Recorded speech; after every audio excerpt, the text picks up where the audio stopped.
Assalamualaikum, selamat pagi teman-teman semua.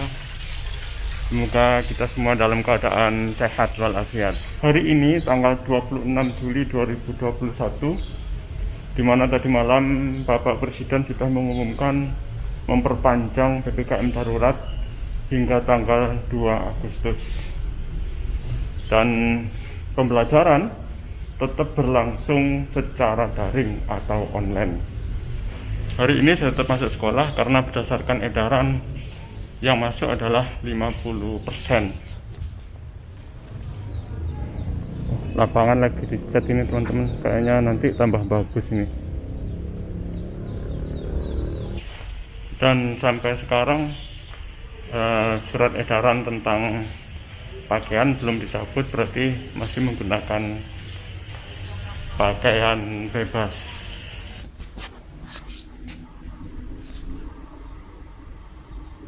Terima kasih.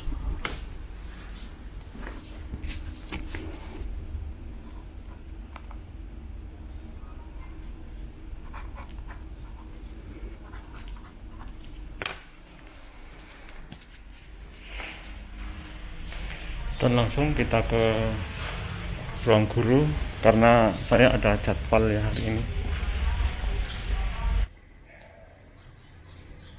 Oke teman-teman, saya sudah menyelesaikan pembelajaran online dengan anak-anak kelas 7 di Google Classroom.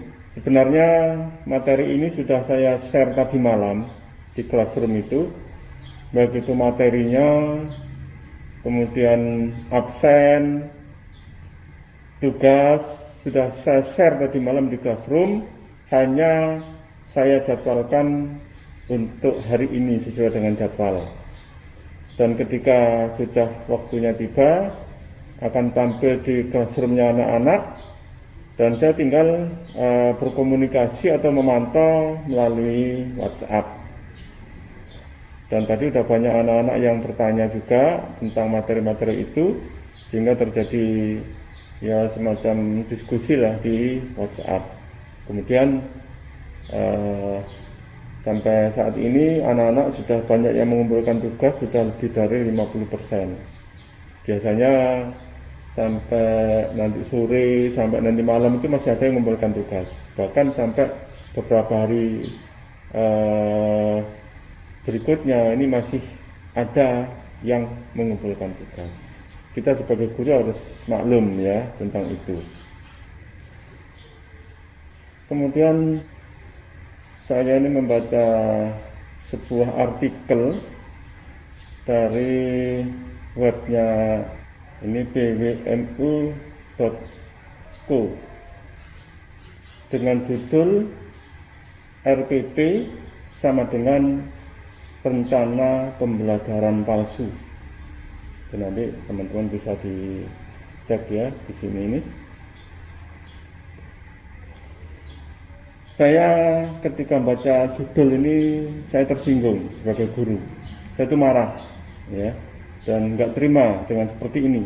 Kenapa? Karena ya saya sudah merasa membuat rencana pembelajaran itu sudah sesuai dengan standar ya. Satu lembar kemudian lampirannya itu ada. Saya lampiri dengan analisis materi pelajaran, tugas-tugasnya, link-link video, PowerPoint seperti itu. Kemudian tiba-tiba kok ada artikel dengan judul seperti ini. Setelah saya baca, penulis ternyata seorang, kalau saya tangkap ini seorang asesor, yaitu asesor akreditasi sekolah. Nah, setelah saya baca isinya, ketika penulisnya ini, beliaunya ini sedang melakukan visitasi ke sekolah tertentu ya. Kemudian salah satu yang dinilai itu adalah RPP.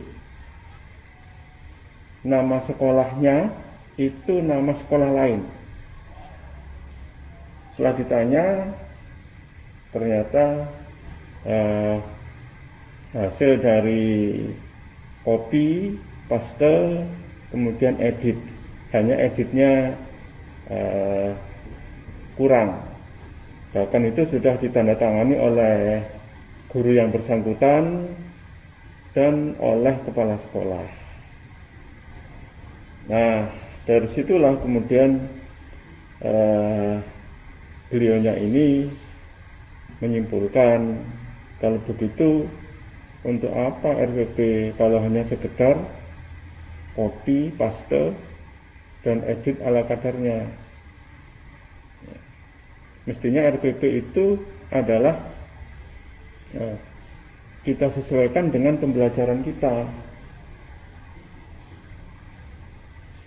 Memang ketika membuat RPP itu dari nol, mengetik dari nol, itu butuh waktu yang lama. Tetapi Kemdikbud sendiri sudah memberikan contoh-contoh. Bahkan di Kemdikbud itu ada tempat namanya sharing guru. Di situ saling sharing RPP. Nah, tapi sebenarnya ketika RPP itu sudah kita download, itu kita edit, kita sesuaikan dengan pembelajaran kita. Nah, setelah tahu ternyata maksudnya seperti itu, ya ini bagi saya adalah sebuah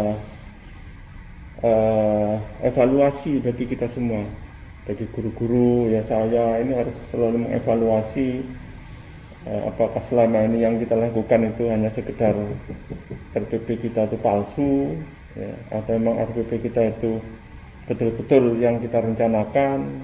Nah, ini kita sendiri yang tahu. Saya memang membuat RPP itu tidak langsung 1 semester. Jadi saya membuat RPP itu sekarang hanya 1 KD itu saya buat sesuai dengan kondisi sekarang. Ketika sekarang ini masih online, masih daring, ya RPP saya daring.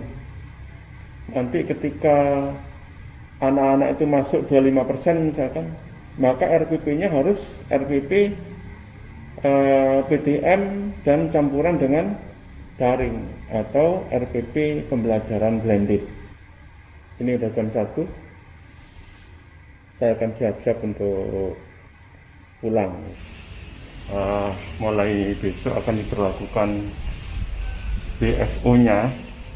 Bekerja dari kantornya itu 50%. Jadi guru-guru nanti akan sehari masuk, sehari bekerja dari rumah.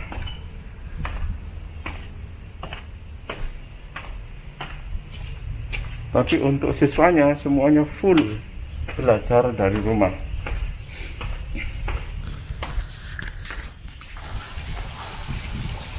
Sudah absen, Pak? Belum. Katanya jam 1, Pak. Jam 1 sudah? Sudah. Oke teman-teman, itu untuk hari ini. Sampai jumpa di vlog berikutnya.